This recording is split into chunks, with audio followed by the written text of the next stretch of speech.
Rajiv schooling में आप सबका स्वागत है। आज हम सब मोशन से रिलेटेड पढ़ेंगे और कि मोशन क्या होता है, मोशन और मोशन के टाइप, कितने टाइप के मोशंस होते हैं, मोशन के definition, circular motion, uniform motion, non uniform motion, linear motion, इस टाइप का पढ़ेंगे। उसके साथ साथ हम जानेंगे स्पीड के बारे में, चाल क्या होता है, वेग क्या है, वेलोसिटी क्या है, एक्सेलरेशन क्या है, मंदन क्या है, इसके बारे में जानेंगे। मोशन मीन्स होता है गतिशील। मोशन मतलब क्या होता है? गति। क्या होता है? मोशन को कहते हैं गति। और गति क्या होता है? जब भी कोई वस्तु में गति होगा तो चेंजेबल होगा। क्या चेंज होगा? वस्तु का स्टेज चेंज हो सकता है,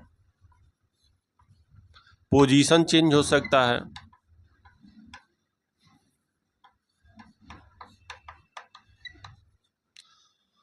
और प्लेस चेंज हो जाएगा। तो कह सकते हैं।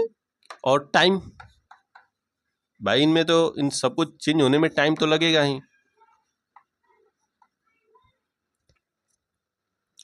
स्थिति, स्थान और पोजीशन। तो समय के साथ साथ किसी वस्तु की स्थिति, स्थान में हुए परिवर्तन को गति कहते हैं। गति किसे कहते हैं? समय के साथ साथ किसी वस्तु, व्यक्ति के स्थिति और स्थान में हुए परिवर्तन को गति कहते हैं। गति के बारे में हम लोगों ने पहले भी टॉपिक पे चर्चा कर रखा है थोड़ा सा, तो उसको भी आप देख लेंगे तो बेहतर हो जाएगा, आपका थोड़ा सा नॉलेज इन्हांस हो जाएगा, क्लियरली भी हो जाएगी। और वैसे भी आप इसको भी अगर ध्यान देंगे तो बिल्कुल समझ में आएगा, क्योंकि एकदम सिंपल वर्ड, बेसिक वर्ड का यूज होता है और उसमें क्लियरली आप समझ जाते हैं, कोई ऐसी चीज़ नहीं है। तो मोशन क्या होता है कि समय के साथ साथ किसी वस्तु की स्थिति या स्थान में हुए परिवर्तन को गति कहते हैं। गति किसे कहते हैं?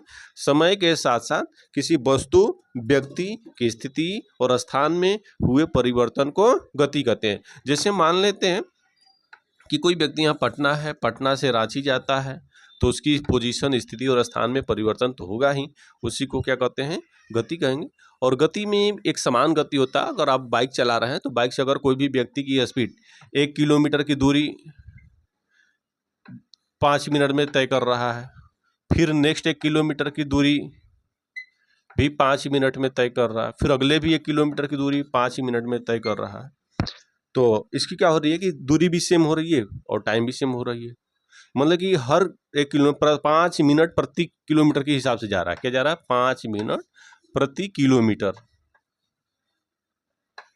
तो इसमें क्या हो रहा है कि वस्तु की स्थिति में परिवर्तन नहीं हो रही है, स्थिति में तो परिवर्तन हो रही है, स्थान में भी परिवर्तन हो रही है, समय भी बदल रहा है, लेकिन उसकी स्पीड में परिवर्तन नहीं हो रही है। मतलब कि उसका चाल फिक्स हो गया है कि हर 1 किलोमीटर जाने में वो 5 मिनट का समय लेगा, एक समान चाल से चल रहा है। तो यदि कोई वस्तु को किसी समान चाल से चले तो उस प्रकार की गति को एक समान गति कहते हैं। क्या कहते हैं? एक समान गति। उसी प्रकार यदि कोई वस्तु या कोई व्यक्ति पहला किलोमीटर 5 मिनट में जा रहा है, दूसरा आपका यदि 10 मिनट हो गया, फिर तीसरा यदि 5 मिनट में हो गया, तो पहले इसकी टाइम कम लग रही थी, फिर ज़्यादा लग रही है, फिर कम लग रही है, फिर ज़्यादा लग सकती है, या कम लग सकती है, या ज़्यादा लग सकती है।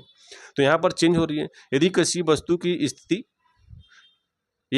यदि किसी वस्तु की स्थिति या समय, स्थिति में जो परिवर्तन हो रहा है, हर समय बदल रहा है, समय के साथ साथ चेंज हो रहा है, तो उसकी गति को समान गति कहते हैं। या वह गति जो भिन्न भिन्न समय अंतराल में भिन्न भिन्न दूरी तय करती है, वह गति जो भिन्न भिन्न समय अंतराल में भिन्न भिन्न हो, तो उस प्रकार की गति को असमान गति कहते हैं। असमान गति। यदि कोई वस्तु, व्यक्ति भिन्न भिन्न समय अंतराल में भिन्न भिन्न दूरी तय करता है, तो इस प्रकार की गति को असमान गति कहते हैं। और इसके साथ साथ देखिए, गति अब करते हैं, एक सरल रेखा में गति करता है। जैसे ट्रेन, हम सब जानते हैं कि ट्रेन क्या करता है? एक सीधी रेखा में गति करता है। ट्रेन क्या करता है? सीधी रेखा में गति करता है। कार भी होते हैं, सीधी रेखा में गति करते हैं। एक तो टेढ़ी मेढ़ी गति करने वाला बाइकर ही होता है, जो अपने बाइक को दौड़ाता रहता है इधर अपने हिसाब से। तो मैक्सिमम पर्सन जो होते हैं सरल रेखा में गति करते हैं। जितने भी वाहन होते हैं, सीधी जैसे जैसे सड़क जा रहा है उस प्रकार की गति कर रहे हैं। जहाँ से सड़क की टर्निंग हो रही है वहाँ से टर्निंग लेते हैं, फिर अपने सीधी सड़क के हिसाब से गति। यदि कोई वस्तु या व्यक्ति किसी सरल रेखा में गति करता हो या सीधी रेखा में गति करता हो, तो इस प्रकार की गति को सरल रेखीय गति कहते हैं या लीनियर मोशन कहते हैं। क्या कहते हैं, लीनियर मोशन।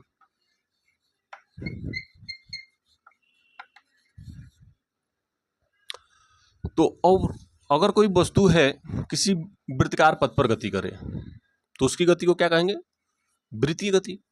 यदि कोई वस्तु किसी वृत्ताकार पथ पर गति करता है तो उसकी गति को क्या कहते हैं, वृत्तीय गति। वृत्तीय गति मतलब सर्कुलर मोशन,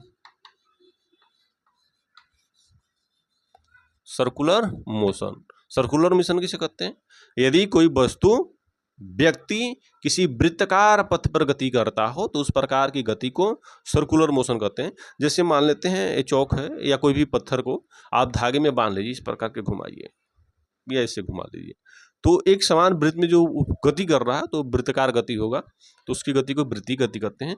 और एक चीज आप देखिए, रेखीय गति में अगर गाड़ी इधर से चला रहा है तो सरल रेखा में चल रहा है, लेकिन ड्राइवर का फेस भी इसी दिशा में है।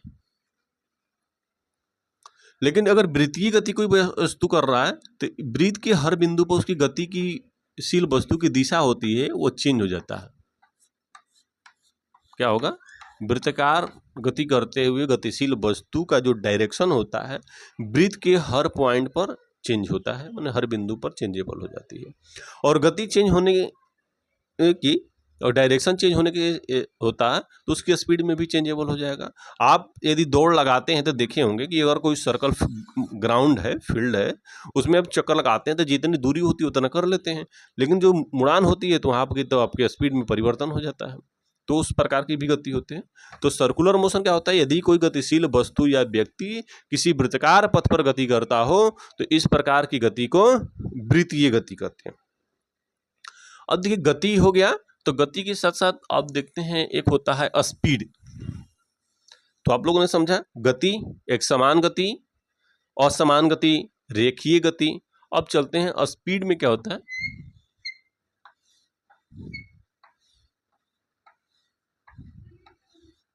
स्पीड, स्पीड मीन्स होता है चाल। चाल क्या होता है, यदि कोई गतिशील वस्तु किसी गतिशील वस्तु द्वारा किसी भी दिशा में तय की गई दूरी ही चाल होता है। किसी गतिशील वस्तु द्वारा किसी दिशा में तय की गई दूरी को क्या कहते हैं, चाल कहते हैं। अगर मान ले कोई व्यक्ति है, ये दिल्ली है और दिल्ली से चंडीगढ़ जा रहा है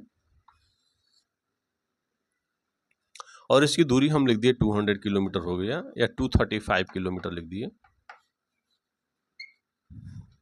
तो दिल्ली से चंडीगढ़ की हमारी जो दूरी है 235 किलोमीटर हो गई, तो किसी गतिशील वस्तु द्वारा चली गई दूरी को ही चाल कहते हैं। एकांक समय में किसी गतिशील वस्तु द्वारा किसी भी दिशा में, किसी वस्तु द्वारा किसी भी दिशा में तय की गई दूरी को चाल कहते हैं। और चाल जो होता है उसको स्पीड कहा जाता है। चाल को v से प्रदर्शित किया जाता है और चाल का एसआई मात्रक जो होता है वो होता है मीटर प्रति सेकेंड। इसकी एसआई मात्रक क्या होता है, मीटर प्रति सेकेंड होता है। अब एक चीज लिख सकते हैं आप, यदि किसी वस्तु की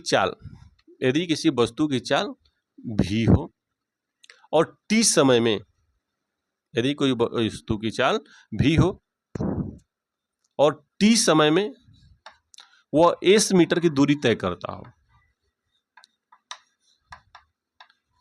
t समय में s मीटर की दूरी तय करता हो, तो चाल बराबर v बराबर हो जाएगा दूरी बटा में समय, s बाई टी, यानी स्पीड अपन में टाइम। डिस्टेंस को जो दूरी होता है उसको s से हम प्रदर्शित करते हैं, चाल को v से प्रदर्शित करते हैं, टाइम को t से प्रदर्शित करते हैं। तो चाल बराबर हो जाएगा दूरी बटा में समय। क्या लिखेंगे, चाल बर दूरी अपन में समय, ये हो गया। चाल किसे कहते हैं, एकांक समय में किसी वस्तु द्वारा किसी दिशा में तय की गई दूरी को चाल कहते हैं।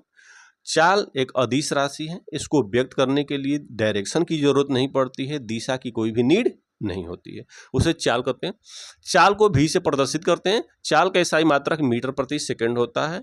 यदि कोई मीटर प्रति सेकेंड होता है और चाल बराबर होता है दूरी बटा में समय। यदि किसी वस्तु की चाल v हो और वह t समय में s मीटर की दूरी तय करता हो तो चाल बराबर हो जाएगा s अपन में t, माने स्पीड चाल बराबर क्या हो जाएगा, डिस्टेंस अपन में टाइम है, दूरी बटा में समय हो जाएगा। उसी प्रकार हम पढ़ेंगे वेलोसिटी, वेग के बारे में। देखिए वेग एक सदिश राशि है। वेग क्या है? सदिश राशि है। क्योंकि इसको व्यक्त करने के लिए हमें डायरेक्शन की जरूरत पड़ती है, दिशा बताना होता है। वेग सदिश राशि है और वेग को v वेलोसिटी कहते हैं, तो वेग को v से प्रदर्शित करते हैं। और वेग बराबर होता है v हो गया, वेग को v से प्रदर्शित करें। और वेग का SI मात्रक होता है मीटर प्रति सेकेंड होती है। वेग का SI मात्रक क्या होता है? तो मीटर प्रति सेकंड होता है। अब एकांक समय में क्या होता है कि किसी वस्तु द्वारा किसी दिशा में तय की गई दूरी को, किसी वस्तु द्वारा किसी निश्चित दिशा में तय की गई दूरी को क्या कहते हैं? वेग कहते हैं। चाल में क्या होता है? किसी दिशा में तय होती थी। और वेग में क्या होगा? किसी निश्चित दिशा में तय होगी। क्या कह सकते हैं? किसी वस्तु द्वारा, किसी वस्तु या व्यक्ति द्वारा किसी निश्चित दिशा में तय की गई दूरी को कहते हैं वेग। एकांक समय में एक निश्चित दिशा में तय की गई दूरी को वेग कहते हैं। एक निश्चित दिशा में तय की गई दूरी को वेग कहते हैं। यानी वेग बराबर होता है विस्थापन अपन में समय। वेग बराबर क्या होता है? विस्थापन अपन में समय, यानी विस्थापन बटा में समय, ये हमारा होता है वेग बराबर। यदि किसी वस्तु की विस्थापन क्या होता है? किसी वस्तु की प्रारंभिक स्थिति और अंतिम स्थिति के बीच की जो न्यूनतम दूरी होता है उसी को हम विस्थापन कहते हैं। विस्थापन को डिस्प्लेसमेंट भी कहा जाता है। तो वेग द्वारा क्या होता है? वेग किसे कहते हैं? वेलोसिटी। किसी गतिमान वस्तु द्वारा किसी निश्चित दिशा में, किसी गतिमान वस्तु द्वारा किसी निश्चित दिशा में तय की गई दूरी को वेग कहते हैं। वेग को v से प्रदर्शित करते हैं। इसका SI मात्रक मीटर प्रति सेकेंड होता है। वेग बराबर विस्थापन अपन में समय होता है। और वेग एक सदिश राशि होता है। मतलब कि वेग को व्यक्त करने के लिए हमें डायरेक्शन की जरूरत होती है। एवरेज स्पीड मीन्स क्या होता है? औसत चाल। औसत चाल क्या होता है कि किसी वस्तु द्वारा, अगर मान लेते हैं कोई वस्तु है या व्यक्ति है, वो पटना है और पटना से रांची जा रहा है, तो पटना से रांची की कुल दूरी, पहले यहाँ पर चला, बीच में पटना से गया, बीच में कहीं रुक गया रास्ते में, फिर यहाँ से नाश्ता पानी करके फिर चला, तो कुछ दूरी यहाँ आए लगा, कुछ दूरी यहाँ लगा। अगर ये हमारा औसत चाल पूछेगा तो औसत चाल बराबर हो जाएगा टोटल कुल दूरी अपन में कुल समय। क्या होगा? कुल दूरी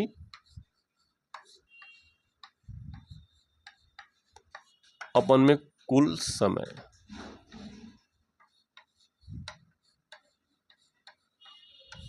यानी एवरेज स्पीड बराबर हो जाएगा टोटल डिस्टेंस अपन में टोटल टाइम। अगर इसको डिफाइन करना हो तो क्या कहेंगे? किसी गतिमान वस्तु या व्यक्ति द्वारा, किसी गतिमान वस्तु या व्यक्ति द्वारा किसी दिशा में तय की गई कुल दूरी, किसी गतिमान वस्तु या व्यक्ति द्वारा किसी दिशा में तय की गई कुल दूरी, और कुल दूरी तय करने में लगा कुल समय, कुल दूरी तय करने में लगा कुल समय के अनुपात को औसत चाल कहते हैं, यानी एवरेज स्पीड। किसी गतिमान वस्तु व्यक्ति द्वारा किसी दिशा में तय की गई कुल दूरी और कुल दूरी तय करने में लगा कुल समय अंतराल के अनुपात को औसत चाल कहते हैं। औसत चाल बराबर होता है कुल दूरी अपन में कुल समय। क्या लिखेंगे? प्रारंभिक वेग और अंतिम वेग अपन में 2, यानी एवरेज वेलोसिटी। प्रारंभिक वेग u, अंतिम वेग v अपन में 2। एवरेज वेलोसिटी बराबर क्या होता है? प्रारंभिक वेग अंतिम वेग अपन में 2 होता है। एक समान गति, असमान गति, रेखीय गति, वृत्तीय गति, ये सब के बारे में पढ़ा। अब हम चलते हैं चाल और वेग में अंतर क्या है। स्पीड एंड वेलोसिटी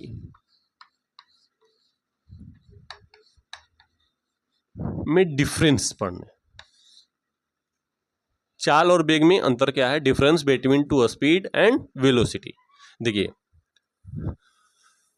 चाल को v से प्रदर्शित करते हैं, वेग को भी v से प्रदर्शित करते हैं। चाल बराबर होता है दूरी अपन में समय, वेग बराबर होता है विस्थापन अपन में समय।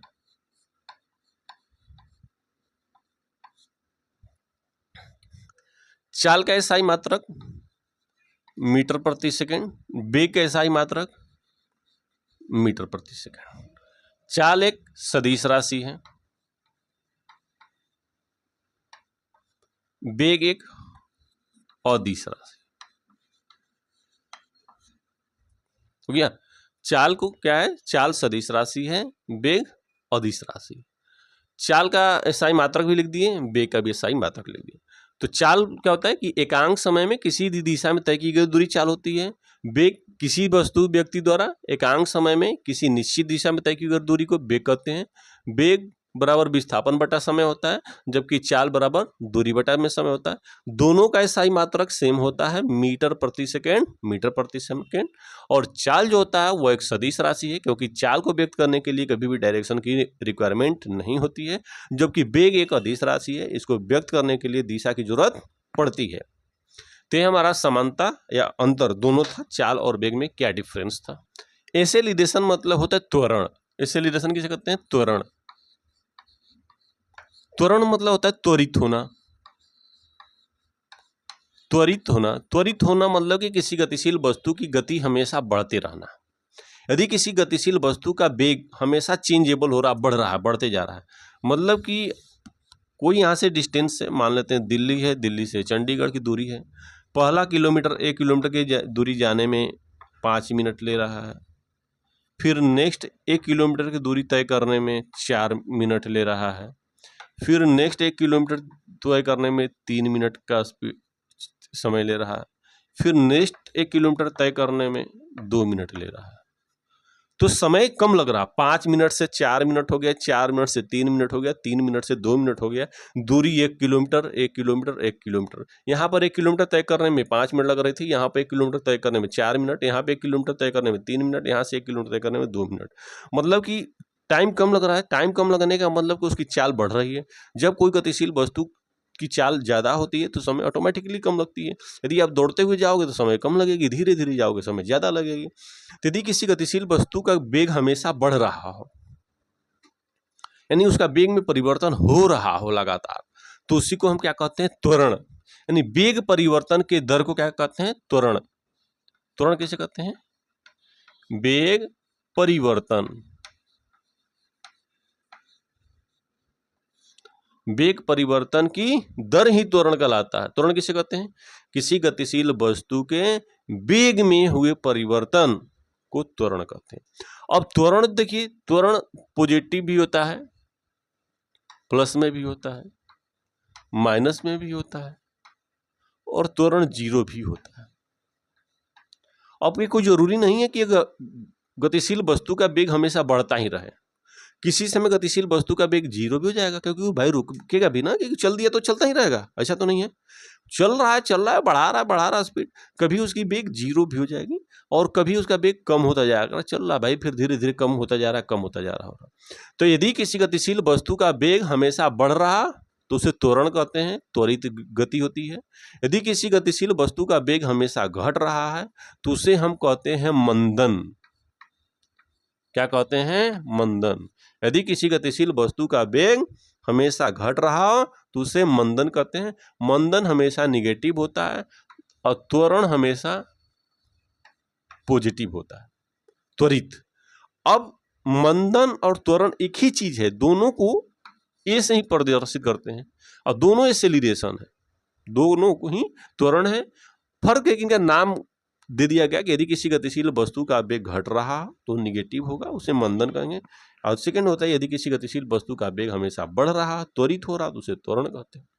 और ये जीरो भी होते हैं, पॉजिटिव भी होता है, निगेटिव भी होता है और धनात्मक होता है। तो त्वरण किसे कहते हैं, किसी गतिशील वस्तु के वेग में हुए परिवर्तन को त्वरण कहते हैं। और त्वरण बराबर होता है वेग परिवर्तन अपन में समय।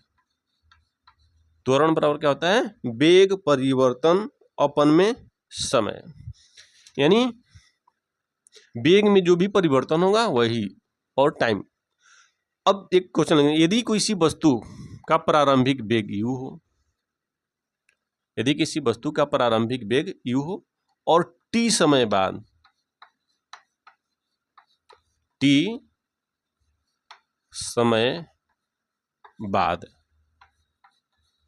उसका वेग v हो जाता है। यदि किसी वस्तु का प्रारंभिक वेग u हो और t समय बाद उसका वेग v हो जाता है तो त्वरण a बराबर क्या हो जाएगा? त्वरण a बराबर होता है अंतिम वेग माइनस प्रारंभिक वेग अपन में टाइम। त्वरण बराबर क्या होगा? अंतिम वेग माइनस प्रारंभिक वेग अपन में टाइम। यदि त्वरण निगेटिव होता है तो मंदन हो जाएगा, यदि त्वरण पॉजिटिव होता है तो त्वरण धनात्मक हो जाएगा और जीरो भी हो सकता है, तीनों में आ सकता है त्वरण का आंसर आपका। तो त्वरण बराबर क्या होता है? वेग परिवर्तन अपन में समय, अंतिम वेग माइनस प्रारंभिक वेग अपन में समय। इसके साथ गति है और गति के 3 नियम भी हैं, 3 सूत्र होते हैं। एक होता है गति का 3 समीकरण v बराबर होता है u प्लस at। एक होता है इसी से निकल जाएगा v प्लस u, आप मैथ से कैलकुलेशन अगर करेंगे तो यहाँ से निकल जाएगा। जैसे a में t हो जाएगा at equal v minus u, v बराबर हो जाएगा at plus u upon v, यानी v बराबर u प्लस at। यही होगी। एक गति का समीकरण भी होता है v बराबर u प्लस at। एक होता है s बराबर ut plus half at square. फिर एक होता है v स्क्वायर बराबर u square plus 2as। v अंतिम वेग होता है, u प्रारंभिक वेग है, a त्वरण है, t समय है। यहाँ पर s दूरी है, u प्रारंभिक वेग, t समय, हाफ नंबर है, a त्वरण है, t टाइम है। यहाँ पे भी v क्या है? अंतिम वेग का स्क्वायर है, u प्रारंभिक वेग है, 2 नंबर है, a त्वरण है, s दूरी है। तो इसके माध्यम से भी हम गतिशील वस्तु की चाल, वेग, समय, त्वरण ज्ञात कर सकते हैं सूत्र के माध्यम से। यदि अभी तक आपने इस चैनल को सब्सक्राइब न किया हो तो सब्सक्राइब कर लें ताकि हर रोज आपको एक नई वीडियो प्राप्त हो। राजीव स्कूलिंग में अपना कीमती समय देने के लिए धन्यवाद। आपका दिन शुभ हो।